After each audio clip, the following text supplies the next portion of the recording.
નમસ્કાર મિત્રો, vision help YouTube ચેનલમાં તમારું ખૂબ ખૂબ સ્વાગત છે। જો મિત્રો ચેનલ પર નવા હો તો ચેનલને સબસ્ક્રાઇબ કરી વિડીયોને લાઇક કરી મને મોટિવેટ કરી શકો છો, જેથી હું આવી રીતે જ નવી માહિતી તમારા સુધી પહોંચાડતો રહીશ અને તમને વાકેફ કરાવતો રહીશ। તો ચાલો મિત્રો, આજના વિડીયોની આપણે શરૂઆત કરીએ। તો મિત્રો, આજના વિડીયોની અંદર આપણે ખાસ વાત કરવાના છે ઘણા સમયથી જે ટેટ પાસ ઉમેદવારો હતા, બરાબર ને, ખાસ કરીને જે ટાટ સેકન્ડરી અને ટાટ હાયર સેકન્ડરીની અંદર જે ઉમેદવારો એક્ઝામ પાસ હતા એમાં ઘણા સમયથી એક પ્રશ્ન હતો કે શું હવે જે ટાટની જે પરીક્ષા લેવાય છે આ ટાટની પરીક્ષા લીધી છે અને જે કાયમી ભરતી આવવાની છે, બરાબર, જે શિક્ષણ સહાયકની ભરતી આવવાની છે, તો એ શિક્ષણ સહાયકની ભરતીની અંદર શું એમણે જેટલી પણ ક્વોલિફિકેશન લીધી છે, બરાબર, જેટલી પણ એજ્યુકેશન ક્વોલિફિકેશન લીધી છે, તો એજ્યુકેશન ક્વોલિફિકેશનની સમગ્ર ડિગ્રીના માર્ક્સ ગણાશે અથવા માત્ર ને માત્ર જે મેન્સને જે માર્ક્સ છે, બરાબર, જે ટાટ દ્વિસ્તરીય એક્ઝામ લેવામાં આવી હતી માધ્યમિક અને ઉચ્ચતર માધ્યમિકમાં, માત્ર એના જ માર્ક કાઉન્ટ કરશે, બરાબર ને। તો ઘણા દિવસોથી આ પ્રશ્નોનો જે ઉત્તર હતો મિત્રો કોઈને મળતો નહીં હતો, બરાબર ને, એકદમ એક્ઝેક્ટલી। તો હવે આ પ્રશ્નનો ઉત્તર છે તો આ નોટિફિકેશન અંદર દરેક ઉમેદવારને છે તો મળી જશે। આ જે ઓફિશિયલ નોટિફિકેશન તમારી સામે તમે જોઈ શકો છો, એજ્યુકેશન ડિપાર્ટમેન્ટ સચિવાલય ગાંધીનગર દ્વારા 1 ઓગસ્ટ 2024ના રોજ બહાર પાડવામાં આવી છે, જેમાં તમે આ લેફ્ટ સાઇડમાં જોઈ શકો છો કે Gujarat secondary and higher secondary education act 1972, બરાબર, 1972 જે એક્ટ છે એના મુજબ અહીંયા ઘણા બધા પરિવર્તનો કરી દેવામાં આવ્યા છે।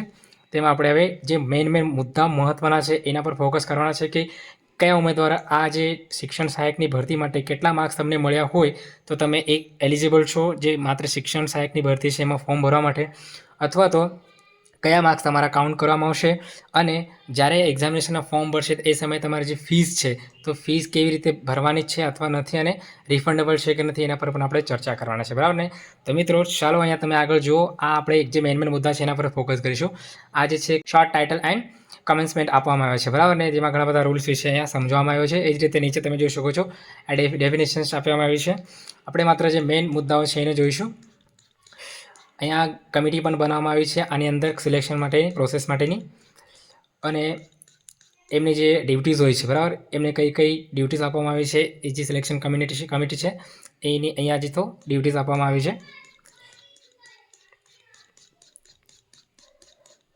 તો જો મિત્રો આપણે અહીંયા જે હાઇલાઇટેડ મુદ્દા છે મેઇન એના પર જ ફોકસ કરીશું, બરાબર ને। તો આપણો હાઇલાઇટેડ મુદ્દા છે 9 નંબર પર છે, એમાં સાફ લખી દેવામાં આવે છે, તમે જોઈ શકો છો અહીંયા કે validity period of marks secured in TAT examination. તો જો ટાટ પરીક્ષાની અંદર જે તમારા મેન્સની અંદર માર્ક્સ મળ્યા છે એની વેલિડિટી જે છે એ માર્ક્સની વેલિડિટી ક્યાં સુધી સિક્યોર રહેશે, બરાબર ને। તો જુઓ એનો જવાબ અહીંયા આપી દેવામાં આવે છે, the marks secured by the concern candidate in teachers aptitude test, જે ટાટની પરીક્ષા છે એની અંદર કેન્ડિડેટ દ્વારા જે માર્ક્સ મળ્યા છે એ સિક્યોર ક્યાં સુધી રહેશે, shall be valid till announcement of the result of the next teacher aptitude test. તો જુઓ જ્યાં સુધી તમારી આગળની બરાબર ને આગળની જે ટાટની પરીક્ષા છે, બરાબર, નવી ટાટની ભરતી અથવા પરીક્ષા જે છે જ્યાં સુધી લેવામાં નથી આવતી ત્યાં સુધી તમારી જે વેલિડિટી છે સર્ટિફિકેટની માન્ય રહેશે, માર્ક્સની જે માર્ક જે છે તમારા માન્ય ગણાશે। માનો કે અત્યારે 2024 છે અને 2024માં એકવાર ભરતી કરી દે છે અને માનો કે 2025માં ફરીથી શિક્ષણ સહાયકની ભરતી આવે છે તો ત્યારે 2024ની જે ડિગ્રી છે જે ટાટની જે પ્રમાણપત્ર છે આ 25માં તમે એપ્લાય કરી શકશો નહીં, બરાબર ને, અહીંયા સાફ કહી દેવામાં આવ્યો છે। હવે વાત કરીએ આપણે 10મો મુદ્દો। તો તમે અહીંયા જોઈ શકો છો આ છે 10 નંબરનો મુદ્દો। એમાં આપ્યું છે કે application for the post teacher, okay, જે એપ્લિકેશન કોણ કરી શકે છે, બરાબર ને, ટીચર જે પોસ્ટ છે એના માટે TAT secondary and TAT higher secondary, બરાબર ને, એના માટે કોણ છે તે એપ્લિકેશન કરી શકે છે।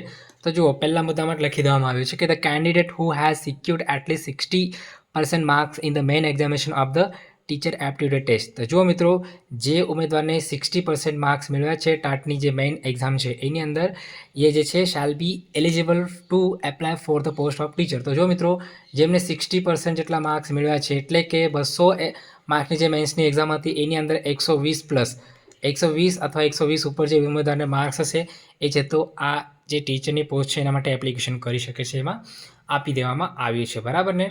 હવે આ જે બીજો મુદ્દો છે એમાં કહેવામાં આવ્યો છે કે the candidate who intended to apply for the post of teacher shall submitted application to the selection committee in such form along with such fees and within the such time limit may be specify in the advertisement. જો મિત્રો જ્યારે તમે આજે form ભરશો શિક્ષણ સહાયક ભરતીનું ત્યારે તમારે છે તો ફી આપવાની રહેશે, આ છે તો અહીંયા લખી દેવામાં આવ્યું છે।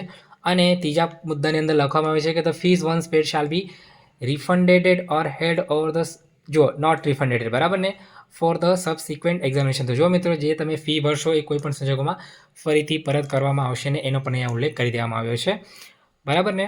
તો મિત્રો આ બે મુદ્દા ઇમ્પોર્ટન્ટ હતા, બરાબર ને, કે જે તમે 60% ઉપર માર્ક્સ હશે તો એપ્લિકેશન ભરી શકો છો, અને જે તમારી માર્ક્સ જે છે, જે ટેટની જે સર્ટિફિકેટ છે, પ્રમાણપત્ર છે, એ નેક્સ્ટ એક્ઝામ જ્યાં સુધી લેવામાં નહીં આવે ત્યાં સુધી વેલિડ રહેશે. એ બે મુદ્દાની અંદર આપી દેવામાં આવે છે. હવે સૌથી મહત્ત્વનો મુદ્દો છે તો એ છે માર્ક્સ તમારા કેવી રીતે ગણાશે.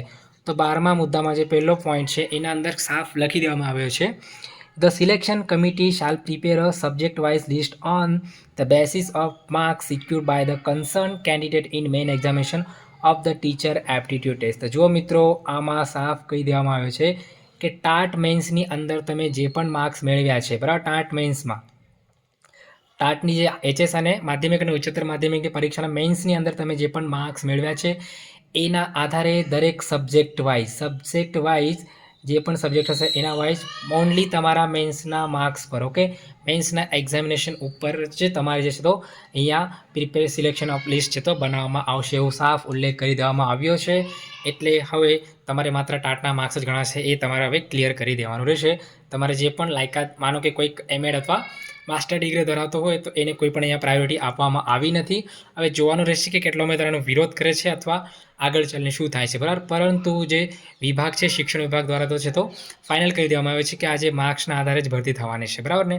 અને જે માર્ક્સ આધારે ભરતી થશે જ, પરંતુ અહીંયા જે કેટેગરી છે દરેક ઉમેદવારોને કેટેગરી વાઇઝ પણ લાભ મળવાનો છે. અહીંયા ખાસ ઉલ્લેખ કરવામાં આવે છે કે સિલેક્શન કમિટી શું કરશે, સેપરેટ લિસ્ટ બનાવશે સક્સેસફુલ કેન્ડિડેટ જે પણ શિડ્યુલ કાસ્ટ, શિડ્યુલ ટ્રાઇબ અને socially, economically and educationally backward ક્લાસની અંદર આવતા હોય એમના અંદર, અને ઇકોનોમિકલી વીકર, એ જ રીતે જે વુમેન છે, બરાબર, મહિલા ઉમેદવાર છે અને ફિઝિકલ કેન્ડિડેટ છે એમના માટે પણ છે અલગથી જે વેકેન્સી જે છે એ એમની અલગ અલગ જે રિઝર્વેશન પોલિસી હોય છે એના હિસાબે છે તો જાહેરાત આવશે, બરાબર ને. અને કોને કેટલી રિઝર્વેશનની સીટ છે મળે છે એ પણ કેટેગરી વાઇઝ અને આ જે લાગુ પડે છે એના હિસાબે તૈયાર થઈ છે, બરાબર ને. તો મિત્રો આ છે સમગ્ર માહિતી શિક્ષણ સહાયક ભરતીને લઈને આજની, કે હવે તમારા જે માર્ક્સ છે ઓનલી માર્ક્સ જે છે મેન્સના ગણવાના છે, અને 60% જેના ઉપર હશે એ જ ઉમેદવાર છે તો ક્વોલિફાઈડ છે, અને તમારી ટાટની જે માર્કશીટ છે એની વેલિડિટી ક્યાર સુધી છે, બરાબર ને. તો મિત્રો આશા રાખું છું વિડીયોની અંદર આપેલી માહિતી તમને યોગ્ય સારી લાગી હશે. તો ચેનલ પર નવા હો તો ચેનલ સબસ્ક્રાઈબ કરી વિડીયો લાઈક કરી મને મોટિવેટ કરી શકો છો, અને માહિતી છે તમારા દરેક ટેટ પાસે મિત્રો છે એમના સુધી શેર કરજો. થેન્ક યુ મિત્રો, આભાર, આવજો.